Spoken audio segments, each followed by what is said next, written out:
Hello students, welcome to all of you at your own YouTube channel physics math solution.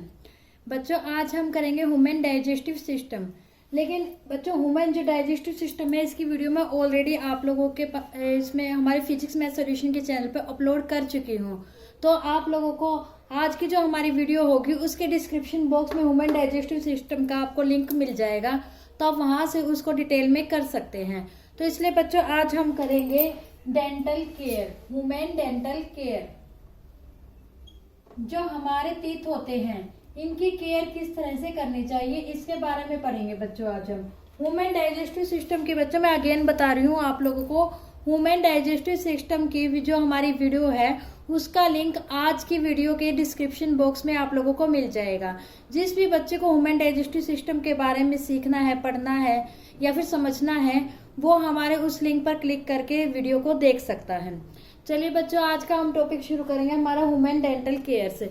तो आज का topic शुरू करने से पहले बच्चों, हमारी वीडियो को लाइक कर दीजिए, शेयर कर दीजिए, चैनल को सब्सक्राइब कीजिए। तो बच्चों, आज हम पढ़ेंगे ह्यूमन डेंटल केयर।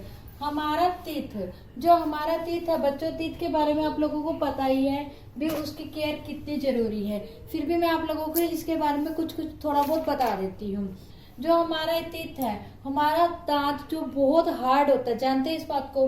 जो इसका सबसे हार्ड पार्ट होता है वो बच्चों होता है सबसे ऊपर वाला, जो हमारा दिखाई देता है, उसे बोलते हैं इनेमल। जो इनेमल होता है ये हार्डेस्ट देन, ये सबसे क्या होता है, हार्डेस्ट पार्ट होता है। ये बोन से भी ज्यादा हार्ड होता है। किससे? बोन से भी ज्यादा हार्ड होता है ये। ओके बच्चों, ये सबसे हार्ड पार्ट कौन सा होता है बच्चों? ये होता है इनेमल। इनेमल के अंदर होता है बच्चों डेंटाइन। क्या होता है? डेंटाइन।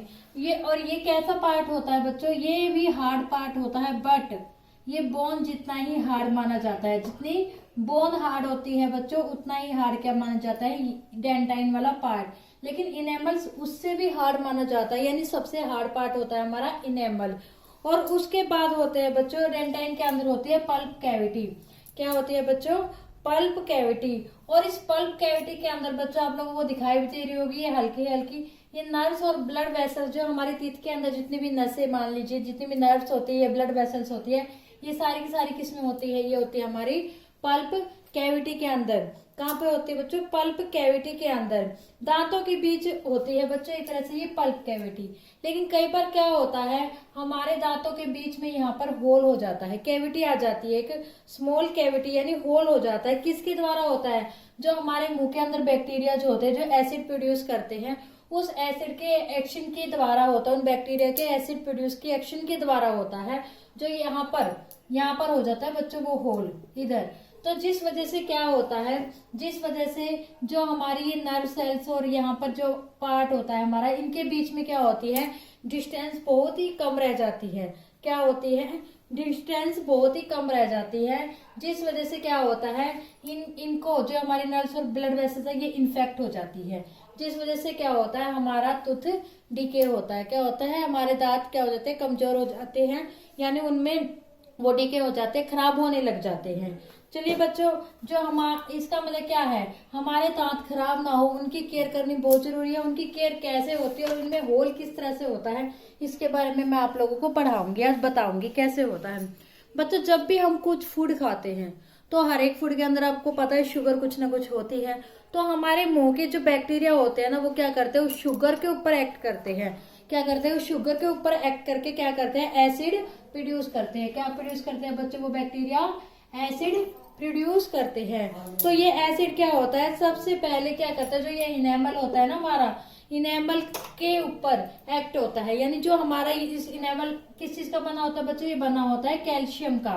कैल्शियम का बना होता है। तो जो ये एसिड होता है, ये इसकी रिएक्शन किसके साथ होती है?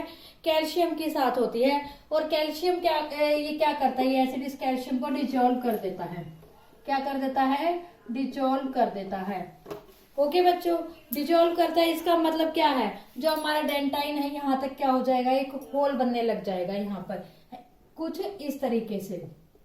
ओके बच्चों, जो ये होल बनने लग जाएगा तो इसका परिणाम स्वरूप क्या होगा, ये होल एक ही दम नहीं बनता बच्चों, ये बहुत धीरे धीरे धीरे बनता है, एक ही दिन में नहीं बनता। और ये केयरलेस की वजह से होता है। वो केयरलेस कैसे है वो भी मैं आप लोगों को बताऊंगी। तो ये कैल्शियम क्या हो जाएगा, घुलने लग जाएगा, एसिड रिएक्शन की वजह से डिजोल्व हो जाएगा, जिससे क्या होगा, यहाँ पर होल बन जाएगा, डेंटाइन तक पहुंचने लग जाएगा। इसका परिणाम क्या होगा, जो हमारा यहाँ पर होल फॉर्मेशन हो रही है, उसके परिणाम से पता क्या होगा बच्चों, जो ये हमारा आउटर पार्ट है और जो हमारे ये इंटर वाले पार्ट है, डेंटाइन है, पल्प कैविटी है, इनके बीच में क्या होगा, जो डिस्टेंस है वो कम होने लग जाएगी। डिस्टेंस रिड्यूस हो जाएगी तो क्या होगा, इसका मतलब ये है बच्चों, इन दोनों के बीच में डिस्टेंस कम हुई, परिणाम स्वरूप जो हमारे पल्प कैविटी है इसके बीच में डिस्टेंस कम हुई, यानी इन तीनों पार्ट्स के बीच में जो डिस्टेंस रखी गई थी, डेट्स इनके बीच में जो पार्टिकुलर डिस्टेंस है उनमें क्या होगी, रिड्यूस हो जाएगी। डिस्टेंस क्या होगी बच्चों, रिड्यूस हो जाएगी, डिस्टेंस रिड्यूस।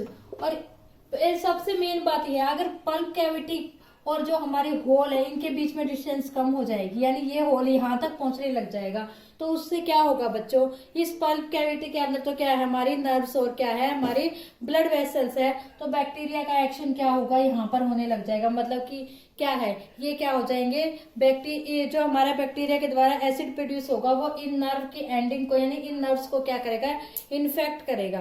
क्या करेगा बच्चों, इन्फेक्ट करेगा, मतलब इनको इरिटेट करेगा, जिसकी वजह से क्या होगा, जिससे हमारा क्या है, टूथ डिके होना शुरू हो जाएगा। टूथ डिके क्यों, क्योंकि ये ब्लड वेसल्स और नर्व्स है, ये क्या करती है, इनको सेंसिटिविटी लगा लीजिए या फिर ब्लड लगा लीजिए, हमारे न्यूट्रिशन है जो इन्हीं के थ्रू क्या होता है, हमारा पूरा का पूरा इन दांतों को मिलता है। ओके बच्चों, अब अगर इन कैविटीज को टाइम पर, जो ये कैविटी यहाँ पर क्रिएट हो रही है, इस कैविटी को टाइम पर क्लीन ना किया गया या फिर इसको डेंटिस्ट के पास जाके फिलअप ना करवाया गया, तो क्या होगा, तो हमारा क्या होगा, पूरा का पूरा टूथ डिके हो जाएगा। परिणाम क्या होगा, हमारे दांतों के अंदर दर्द होने लग जाएगा। और अगर हम इसको टाइम पे नहीं क्लियर करवाएंगे, इसको फिल नहीं करवाएंगे, तो क्या होगा, हमारा पूरा पूरा दांत ये खराब हो जाएगा और हमें बहुत ज्यादा एक्सेस में पेन होगा। ओके बच्चों, आई बात समझ में। तो ऐसी कोई दिक्कत ना आए उसके लिए क्या करना पड़ता है, हमें रेगुलर दांतों की क्या करनी पड़ती है, सफाई करनी पड़ती है, रेगुलर क्लीन करना पड़ता है। अगर रेगुलर हम क्लीन नहीं करेंगे तो क्या होगा, हमारे जो ये दांत है इसके ऊपर यहाँ पर क्या हो जाएगा, एक स्टिकी और येलोइश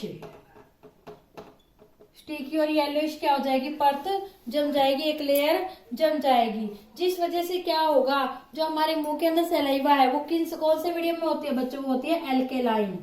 किस में होती है वो, एल्केलाइन मीडियम में होती है। ये क्या करेंगे, ये यहाँ तक नहीं पहुंच पाएंगे, क्यों, क्योंकि उसके ऊपर क्या हो रहा है, यहाँ पर एक ऑलरेडी लेयर जम रही है, तो इसका मतलब क्या होगा, टूथ के सरफेस तक नहीं पहुंच पाएंगे।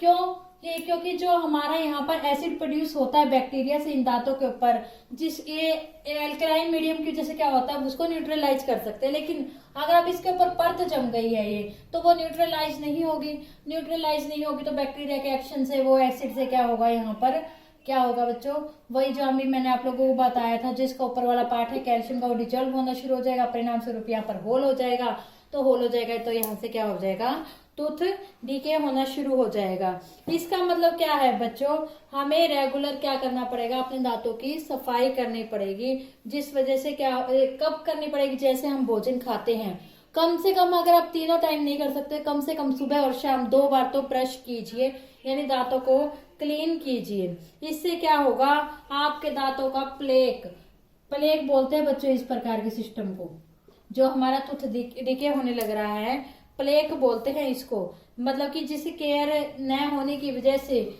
जो यहाँ पर क्या होता है, इस बैक्टीरिया इसके ऊपर जो हमारी यहाँ पर लेयर जम जाती है, येलोइश लेयर जम जाती है, उसको हम प्लेक बोलते हैं, ताकि हमारे दांतों के ऊपर क्या है, वो प्लेक ना जमे, जिससे क्या है, हमारे टूथ डिके न हो। तो आई होप बच्चों आप लोगों को, अगर आप यही बात हम कहेंगे, अगर आपको टूथ डिके से प्रिवेंट करना है तो आप लोगों को इसकी केयर करनी पड़ेगी दांतों की। आई होप बच्चों आप लोगों को टूथ केयर के बारे में बहुत अच्छे से समझ में आ गया होगा। फिर भी कोई डाउट है तो कमेंट सेक्शन में कमेंट करके पूछ सकते हैं। और बच्चों मैं आप लोगों को दोबारा रिपीट कर रही हूँ, ह्यूमन डाइजेस्टिव सिस्टम का लिंक आपको हमारी आज की वीडियो ह्यूमन डेंटल केयर के अंदर मिल जाएगी, तो आप वहां से लिंक पर क्लिक करके हमारी वीडियो को देख सकते हैं। और बच्चों, अगर आपको हमारी आज की वीडियो अच्छी लगी हो तो हमारी वीडियो को लाइक कीजिए, शेयर कीजिए और चैनल को सब्सक्राइब कीजिए और बेल आइकन दबाना ना भूलें, ताकि आपको हमारी आने वाली नेक्स्ट वीडियो जिसमें हम रिस्पायरेशन